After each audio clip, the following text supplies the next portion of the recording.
À 24 ans, tout marche pour le remillon Antonin Boyer.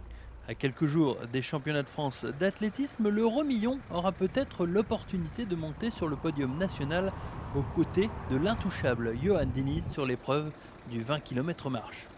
Bah alors j'en ai parlé avec Johan Diniz au meeting de Reims, c'était mercredi dernier. Et lui m'a dit de ne pas me poser une question. Bon, bien sûr, il sera au départ, donc la première place semble difficilement accessible.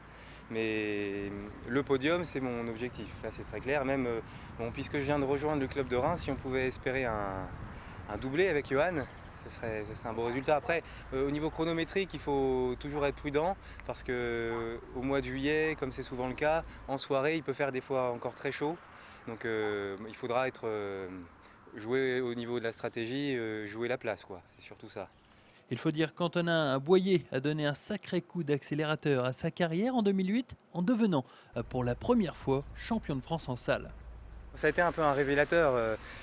Une année avant, j'étais 11e de ces mêmes championnats de France en 22 minutes. Alors vous pensez bien qu'en un an, passer de 22 minutes à 20 minutes 01, ce que j'ai fait en battant Denis Langlois, qui était encore en lice pour se préparer à Pékin. 3 Olympiades, Denis Langlois, c'est quelqu'un qui a une carrière exceptionnelle. Bon, alors c'est sûr qu'il était en fin de carrière, mais ce que j'ai fait à cette occasion m'a donné des idées.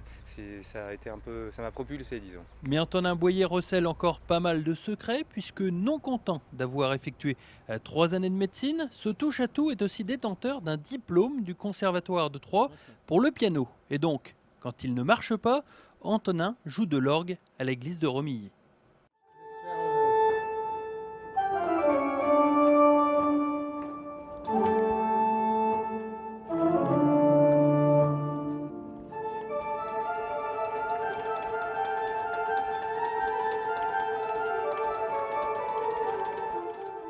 Comme il y a un comité associatif à Romilly qui met en valeur cet instrument, donc tous les ans il y a des concerts d'orgue l'été et ça fait plusieurs années. Ça avait commencé avec mon frère Valentin qui faisait de la trompette. On avait fait un concert trompette et orgue et puis ensuite régulièrement au mois d'août donner un concert à l'occasion d'un été, quoi, à l'occasion d'un dimanche. Surdoué de la marche, mais aussi dans la musique, il serait étonnant alors que ces prochaines années, on ne parle pas d'Antonin Boyer.